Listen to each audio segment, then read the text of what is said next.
We got how America became a superpower. Let's dive into the history of America a little bit. Check this out and see what we got here.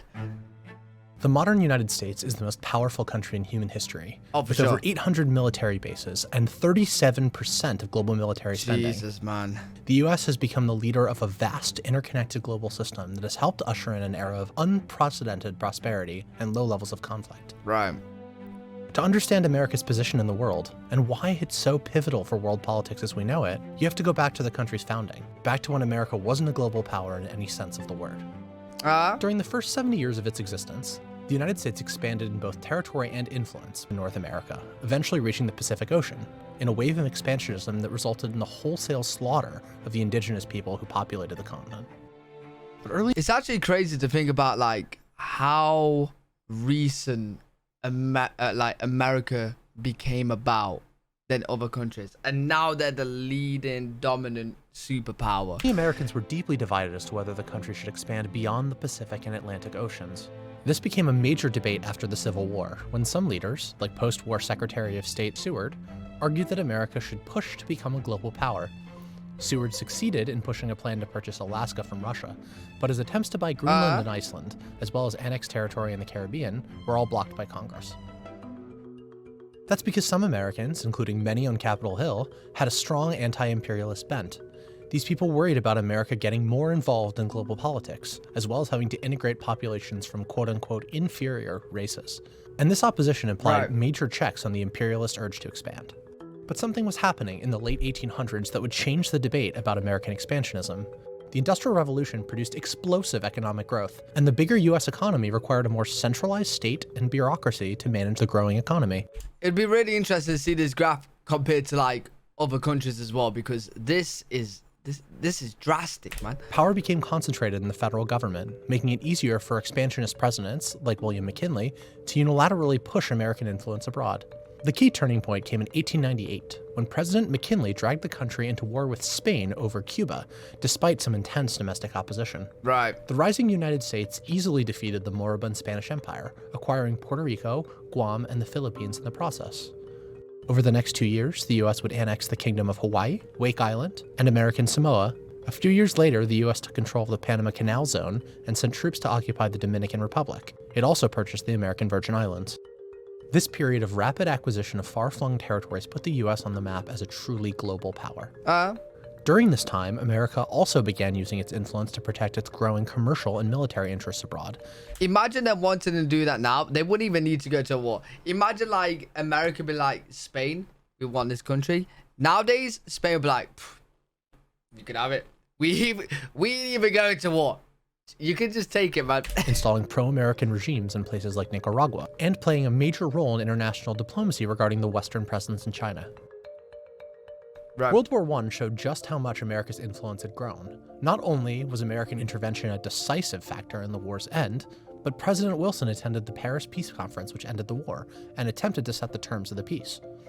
He spearheaded America's most ambitious foreign policy initiative yet, an international organization called the League of Nations, designed to promote peace and cooperation globally.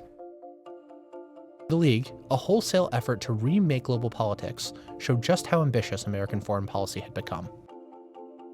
Yet isolationism was still a major force in the United States. Congress blocked the United States from joining the League of Nations, dooming Wilson's project. During the Great Depression and the rise of Hitler, the US was much more focused on its own region than on European affairs. Ultimately, America's ever-growing entanglements abroad made it impossible for it to stay out of global affairs entirely. In East Asia, the growing Japanese Empire posed a direct threat to American possessions and troops, bringing the United States and Japan into conflict. This culminated in the Pearl Harbor attack, bringing the United States into World War II. World War II would transform America's global presence forever. The United States was the only major power to avoid economic ruin during the war. Wait, what is this? What do we have? Alright, so this is the economic GDP per capita graph. World War II, everyone's dropping. And United States is going up. Oh, United Kingdom. Oh, no, they had a decline. Whoa. Okay, that makes sense. I was going to say, who is this? But it's Germany. That makes so much sense. Oh, interesting. Very interesting. and it was the sole country equipped with atomic weapons. As such, it was in a unique position to set the terms of the peace, and, with the aim of preventing another war in mind, it took advantage.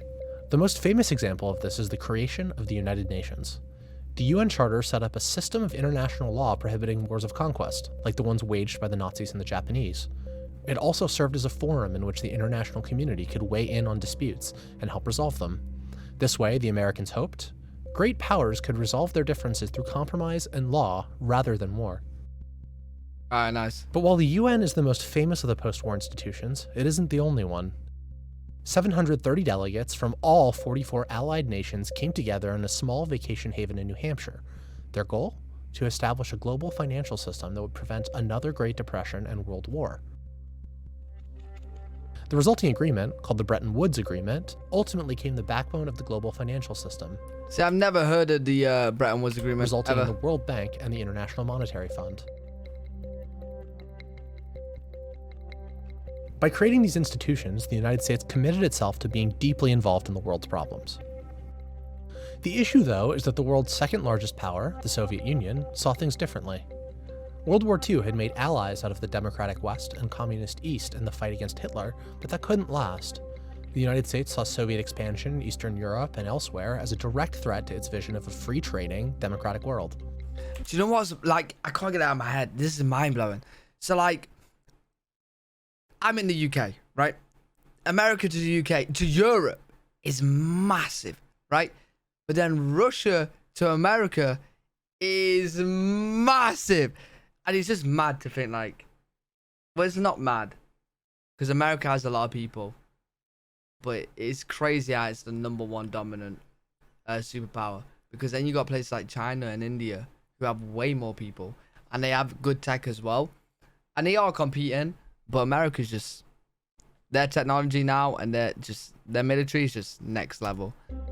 To a substantial degree, in one form or another, socialism has spread the shadow of human regimentation over most of the nations of the earth, and the shadow is encroaching upon our own liberty. Fearful of Soviet intentions towards Western Europe, the US and other European nations created the North Atlantic Treaty Organization, a military alliance meant to stop Russia from invading other countries in Europe.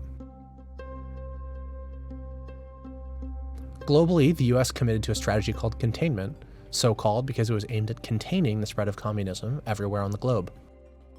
This new global struggle meant that the US had to exert influence everywhere, all the time. Instead of disbanding the massive military machine created for World War II, the wheels mostly kept turning. This had two main results. First, the US was pulled into unlikely alliances with countries like Saudi Arabia, Israel, and South Korea, seeing each of them as bulwarks against communist influence in their region. Secondly, the US began intervening, often secretly, in dozens of countries to contain Soviet influence. Oh, many. Sometimes this meant propping up sympathetic dictators, like in Iran. Other times, it meant supplying rebels with arms and money, like in Afghanistan in 1979 and Nicaragua in 1985. Over the course of the Cold War, the US intervened in hundreds of disputes around the globe, ending up with a complicated set of alliances, tensions, and relationships in basically every corner of the earth. It's actually crazy what you don't know. Do you know what I mean? Because, like, you see these headlines and you see these new, like, the news articles saying, like, America this, America that, but they're doing it for reasons you don't know, and they're involved with a lot of stuff that we don't know, unless you look into it a lot. After the Berlin Wall fell, the US could have withdrawn from the system, severing ties with its allies and drawing down the size of its military. And while the US did decrease military spending, much of the military infrastructure and alliances from the Cold War remained. Right. Presidents George H.W. Bush and Bill Clinton decided that it was in both America and the world's interests for the United States, now the sole superpower on Earth, to continue actively managing global affairs. We should be and we must be peacemakers. NATO, created solely as a tool for countering the Soviet Union, stayed together and even expanded, a way of keeping European nations united in the absence of the Soviet threat. Washington's support for countries like Israel and Japan stayed intact, ostensibly as a means of preventing war in their respective regions. The global system of alliances and institutions created to keep the peace during the Cold War became permanent, as did the American military and political commitments necessary to keep them running. This system remains. I knew it was gonna bring this up because this is a good reason why America is a superpower. The amount of US military bases they have around the world is crazy, man. It is actually crazy. And it just means they're ready at any point, wherever on the globe, they can get to super fast. Remains in operation today, and no leading American politician since the Cold War seriously called for dismantling it. Except, perhaps, for Donald Trump. Trump has said contradictory things about these commitments. Wait, but what? Leading American politicians necessary to keep them running. This system remains in operation today, and no leading American politician since the Cold War seriously called for dismantling it. Except, perhaps, for Donald Trump. Oh wow, I never Trump knew has that. said contradictory things about these commitments, but he's consistently argued that American allies are not paying the US enough for its protection, and questioned the value of free trade. That calls NATO and even the World Trade Organization into question. At some point, we have to say, you know what? We're better off if Japan protects itself against this maniac in North Korea.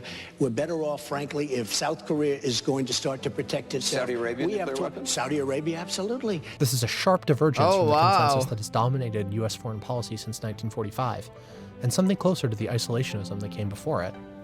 So will President Trump act on some of candidate Trump's ideas and reverse decades worth of institution building and alliances? We'll find out soon enough. Well, he didn't, because this was made when Trump was in power and he's no longer. So that's a good thing, because on this side of the globe, without America as being allies, we'll probably all be screwed. But yeah, so that's really good. But yeah, let me know if this video has missed anything. Really good video, really interesting. I enjoyed it actually. Hopefully you guys enjoyed it. If you did, make sure to leave a thumbs up, subscribe for more content, and I'll see you all in the next video. Peace.